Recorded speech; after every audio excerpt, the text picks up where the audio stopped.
আমরা চাই গণমাধ্যম বিকশিত হোক, তবে এটা করতে গেলে অবশ্যই সাংবাদিক ভাইদের, সাংবাদিক বোনদের যে সমস্যাগুলো আছে সেটা সমাধান করার অবশ্যই প্রয়োজন। সাংবাদিক ভাই বোনদের সমস্যা সমাধান ছাড়া গণমাধ্যম বিকশিত হবে বলে আমি বিশ্বাস করি না। এবং কল্যাণ ট্রাস্টের কথা বলা হয়েছে, ভাতার কথা বলা হয়েছে, এগুলো আসলে কল্যাণ ট্রাস্টের যেই আমাদের যে ফান্ড আছে, আমাকে গত মিটিংয়ে বাংলাদেশ সাংবাদিক কল্যাণ ট্রাস্টের সভাপতি মনোনীত করা হয়েছে। আমি যেটা দেখলাম এই পরিধিটি অনেক বাড়াতে হবে। বাংলাদেশের আনুপাতিক হারে যদি আমরা বন্টন করি, সুষম বন্টন করলেও অনেক উপজেলায় বা অনেক জেলায় যেই অনুদানটা যাবে বা যেই সহযোগিতাটা যাবে, এটা একদম নগণ্য। এটা অনেক বাড়ানোর প্রয়োজন আছে। ভাতার কথা বলা হয়েছে, আসলে দেখেন অনেক টেকনিক্যাল প্রবলেমস আছে। আমরা যে বয়স্ক সাংবাদিক যারা বা রিটায়ারমেন্টে যাবেন যারা, এটার আমি জানি না এটার এজ কোনো নির্ধারণ করা আছে কিনা। সেটা আপনাদের যে ইউনিয়নগুলো আছে, বিএফইউ যে আছে, আর অন্যান্য ইউনিয়ন যেগুলো আছে, সাংবাদিক ভাইদের সাথে আমার মনে হয় এটা একটা মতামত নেওয়ার মাধ্যমে এটি একটি স্ট্রাকচার দাঁড় করানো উচিত। অনেক সাংবাদিক ভাইরা বলে গেছেন আইপিটিভির কথা, অনেক সাংবাদিক ভাইরা মোবাইল ফোনের কথা বলেছেন যে মোবাইল ফোন থাকলে একটা নিউজ কভারেজ করলে সাংবাদিক হয়ে যায়। এই কথাটা কিন্তু আমি কয়েকদিন আগে বলেছিলাম। বলার পরে আপনারা নিশ্চয়ই নিউজ অনলাইন সোশ্যাল মিডিয়াতে দেখেছেন যেটি বিশেষ এক ব্যক্তি বিতর্কিত করার চেষ্টা করেছেন। আমি কিন্তু কথাটা ওইভাবে বলিনি। আমার কথাটা ছিল যে যারা প্রকৃত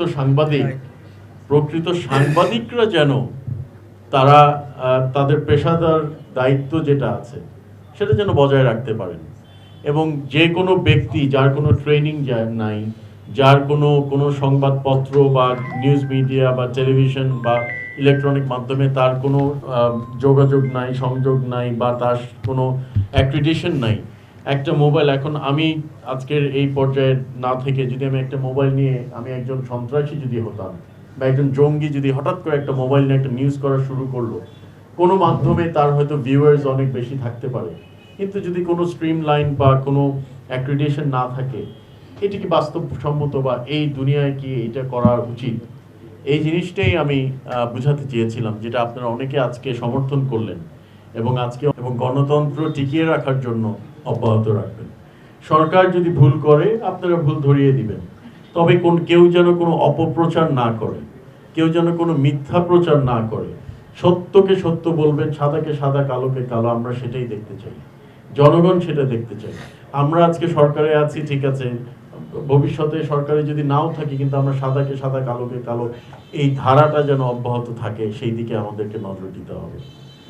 আমি কিন্তু আপনাদের এই সংবাদ মাধ্যমে বা মিডিয়া হাউসে দীর্ঘদিন কর্মরত ছিলাম।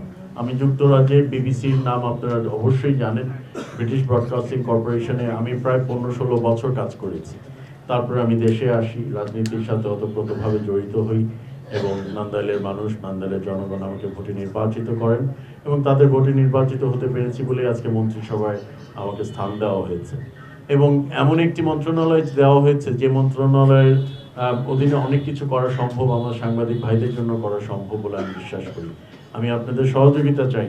কল্যাণ ট্রাস্টের পরিধি বাড়ানোর কথা বলেছি, সেখানেও পরিবেশনের মাধ্যমে জনগণের আস্থাটা যে অর্জন করেছেন সেটা অব্যাহত রাখতে পারবেন। আমরা যেন এর থেকে বিচ্যুত না হয়ে যাই। আপনারা যেভাবে সংবাদ পরিবেশন করছেন সেভাবেই যেন করেন,